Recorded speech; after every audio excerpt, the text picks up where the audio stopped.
This is an AMI podcast.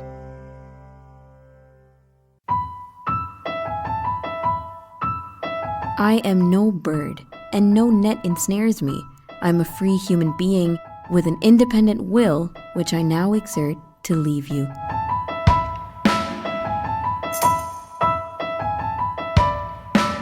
Welcome to AMI Audiobook Review, where we talk all things audiobooks on this weekly podcast.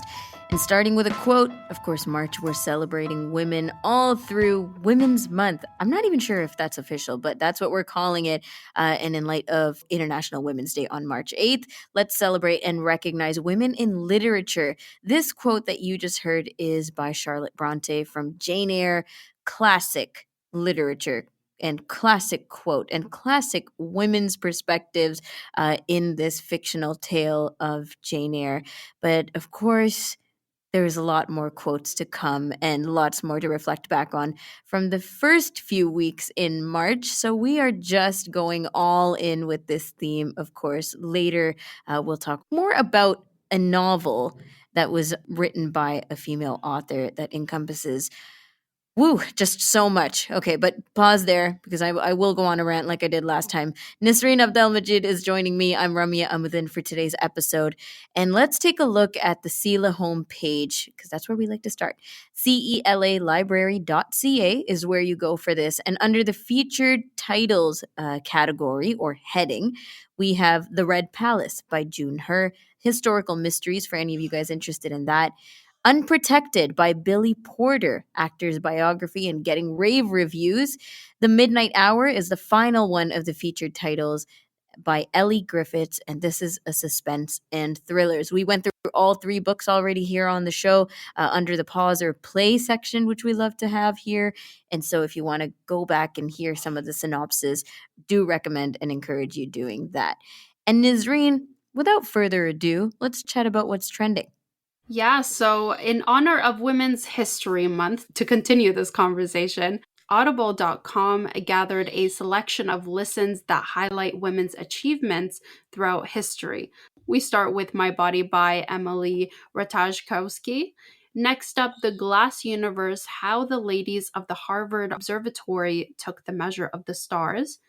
We have Why They Marched, Untold Stories of the Women Who Fought for the Right to Vote, written by Suzanne Ware. Spinster, Making a Life or One's Own by Kate Bullock.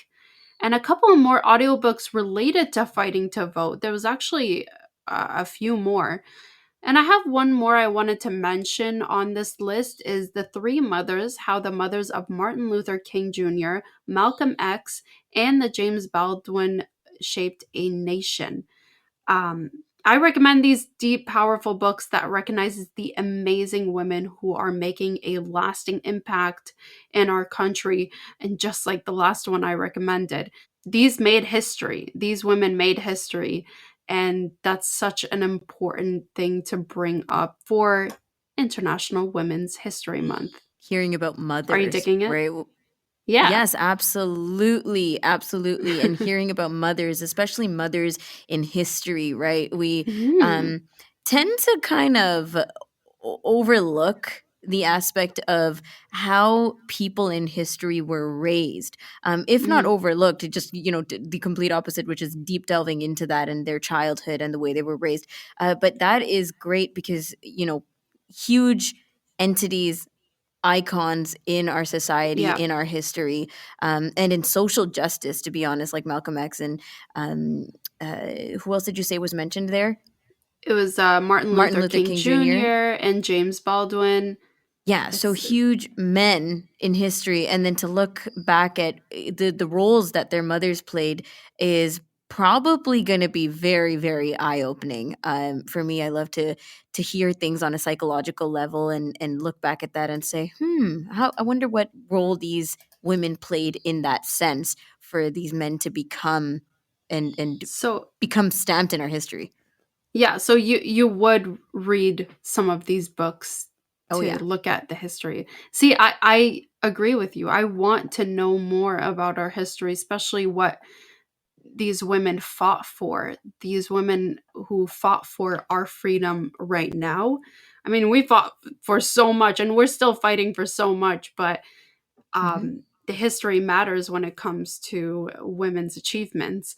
So I just wanted to also mention that the book that's called The Three Mothers: How the Mothers of Martin Luther King Jr., Malcolm X, and James Baldwin Shaped a Nation is written by Anna Malika Tubbs, if you wanted to know more about that.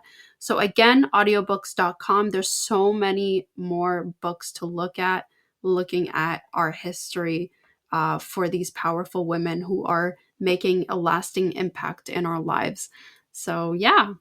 Yes, lasting impact for sure. And even when the angle is that these are not the women we hear about, we don't sit down and talk about Martin Luther King Jr.'s mother, right? We don't sit down and talk about Malcolm X's mom. Yeah. But these women, most definitely, and I'm sure once you read the book, we will be enlightened as to how they made the impact, like you said, that we're living in today. Amazing, Nasreen. Thank you so much. This is AMI Audiobook Review. I'm your host, Ramia Amuddin, here with Nasreen Abdelmajid, and we are ready to pause or play. So let's hit it.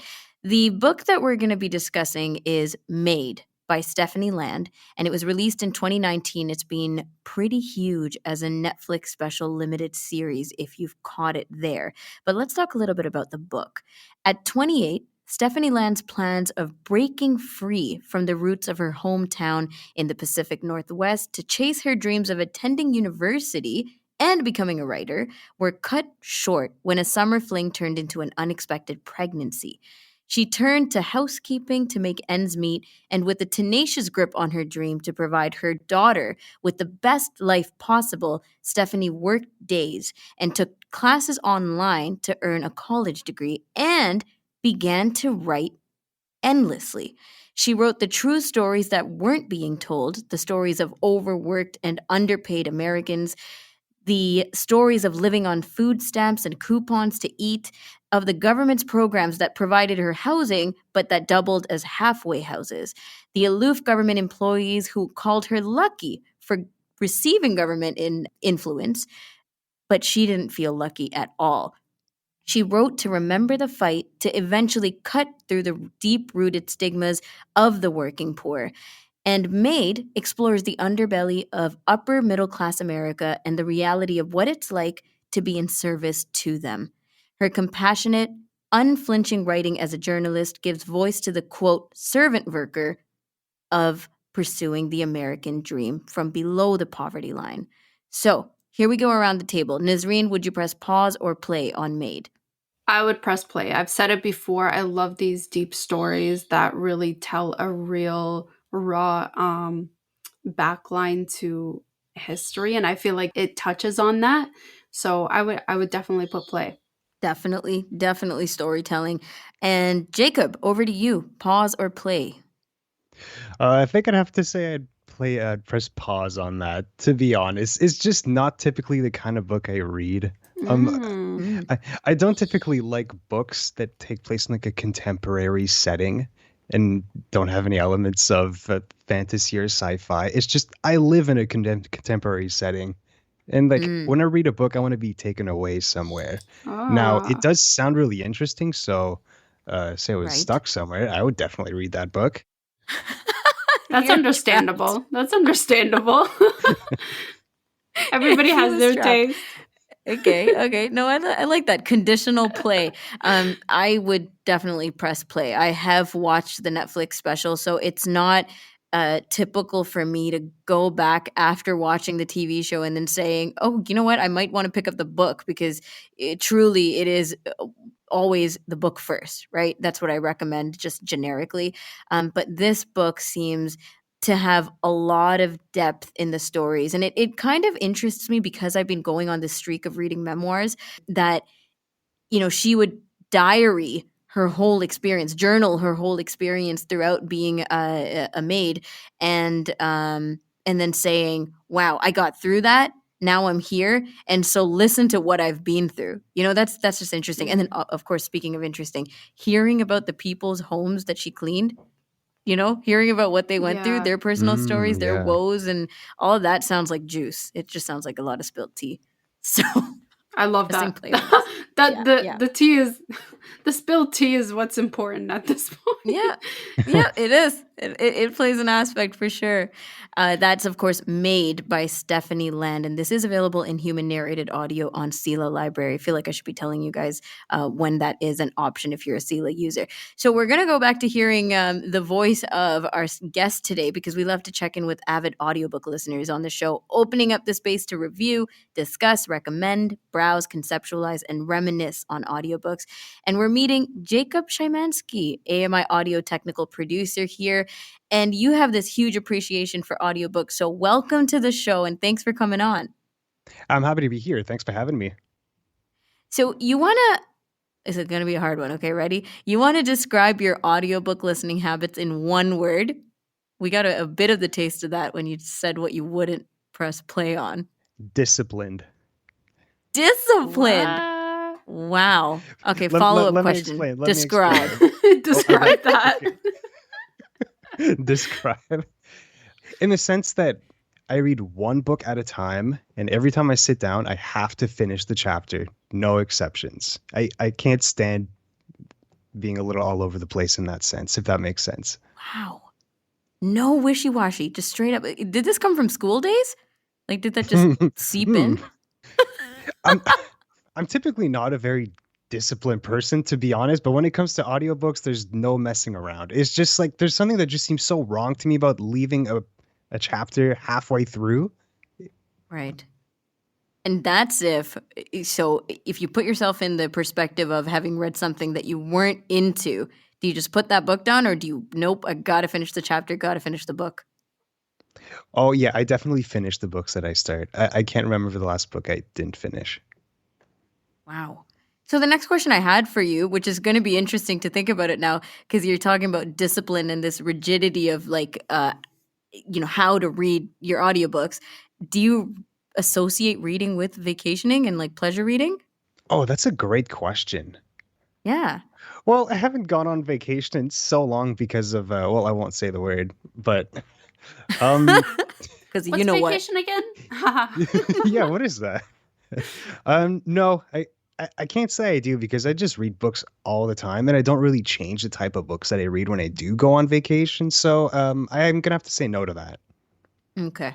All right. Well, you said to me before coming on the show that you do have this huge appreciation for audiobooks, and I'm curious, is it newer for you? Is it newer to be listening to audiobooks rather than an alternate form of reading? Oh God, yeah, absolutely. So I was low vision for a long time, but I still struggled through the pain of reading a book in that sense, with my nose basically brushing up against the pages. And I was a very slow reader, and I read a lot of books that way.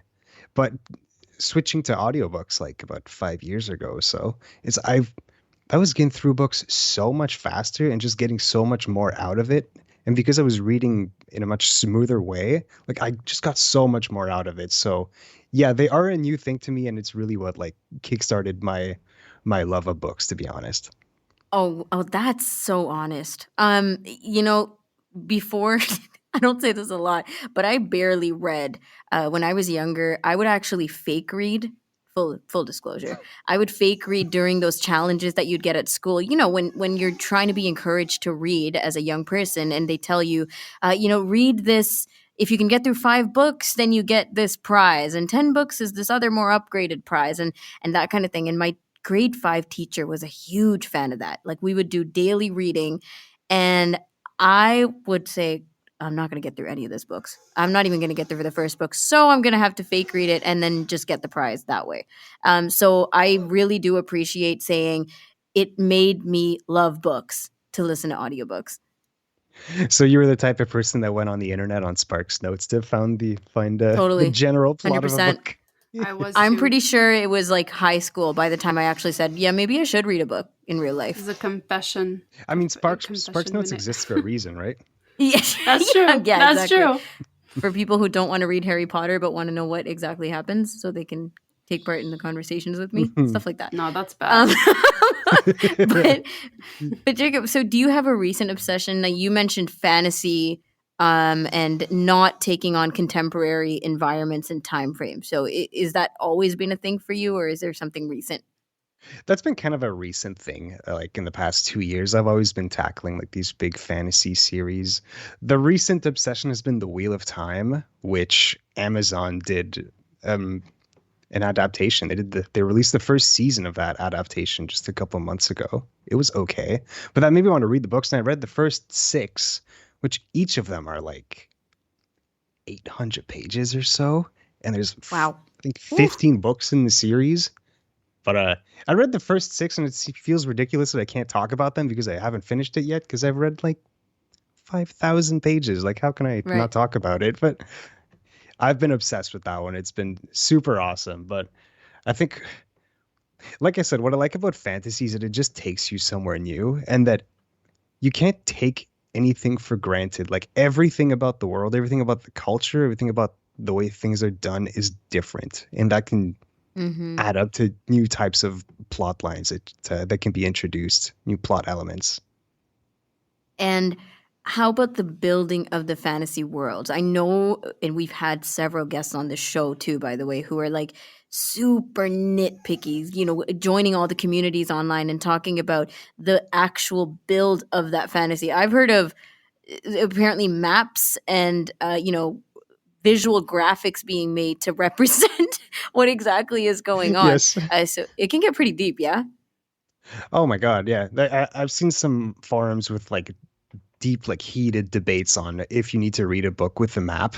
Like, some people are just losing their minds because like X series doesn't have a map.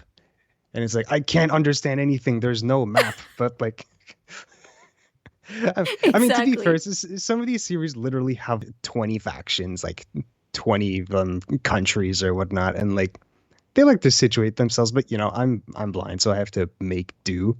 So in my Mhm. mind, it's like I know that that country is west and they're north, and they're like somewhere, but I'm not sure in relation to what. Right. You make do, you make do.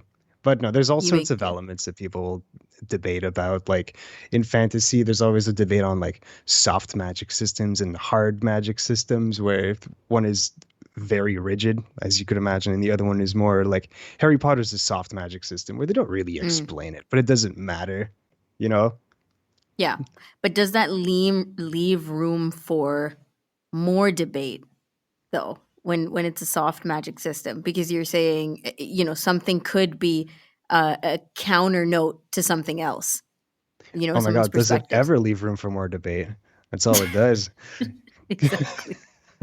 I mean, the thing is, a soft magic system doesn't explain anything, so it kind of leaves things to the imagination.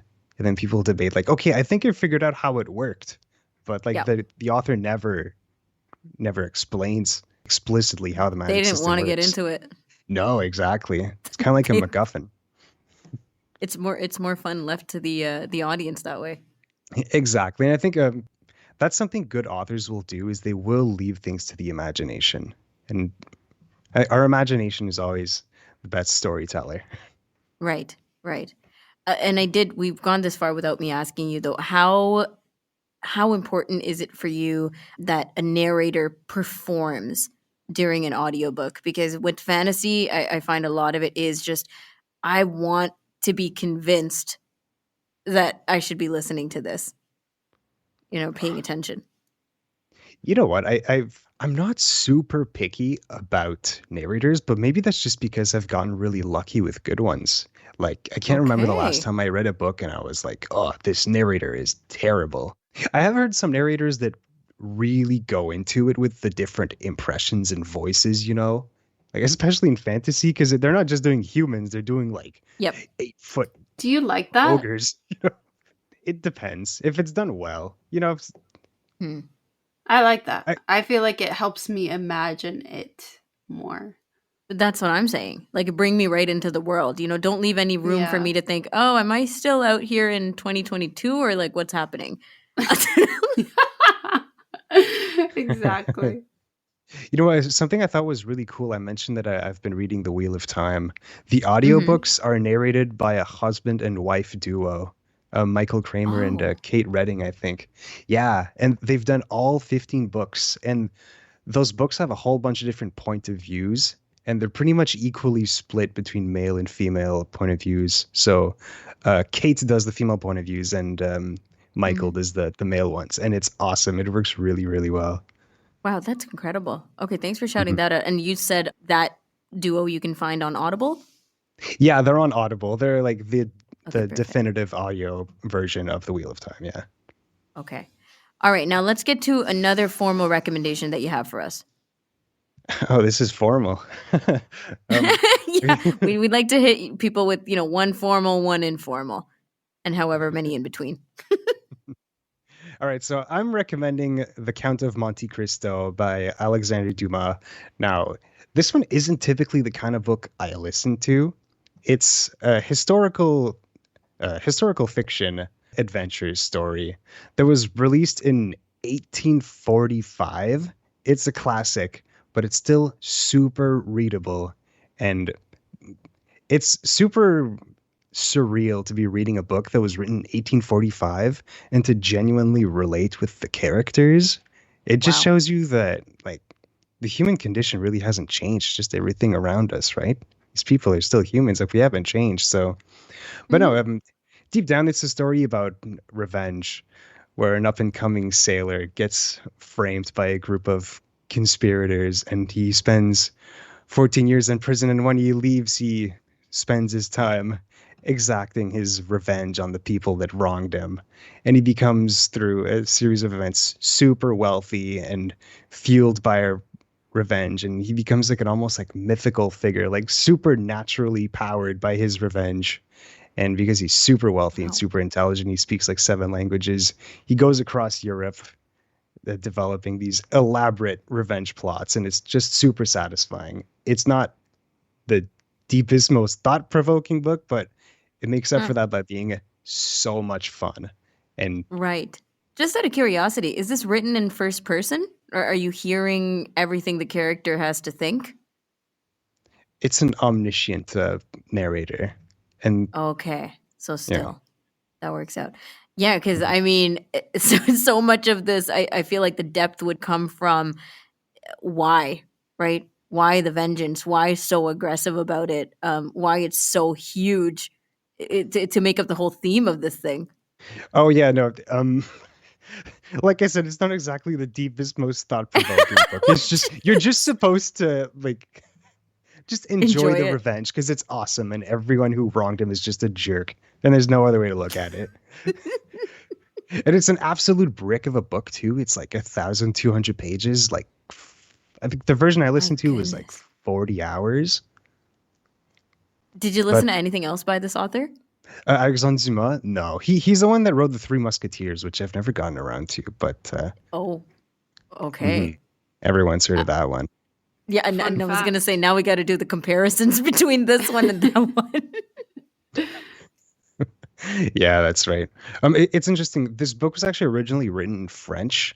So my first language is French. So I told myself, like, yeah, all right, sure, I'll listen to it in French because, like, right. I speak French, but I'm much more comfortable in English just because we live in Canada and it's primarily English-speaking country. So like I'm kind of losing my French a little bit. So having listened to that book in French has helped me so much. Like I had so much fun listening to that book just because like I was getting more familiar with the language I was kind of losing.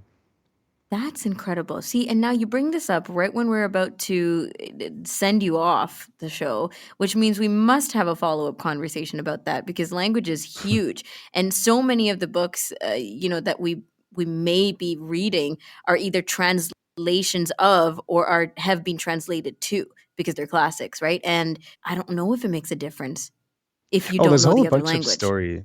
Oh yeah, there's a whole bunch of stories of terrible translations. Exactly.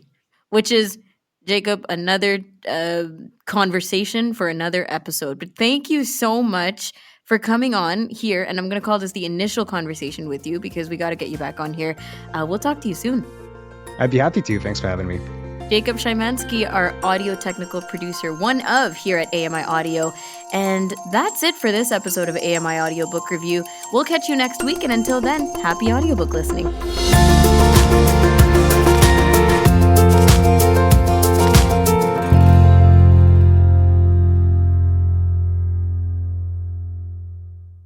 This was an AMI podcast. For more accessible media, visit ami.ca.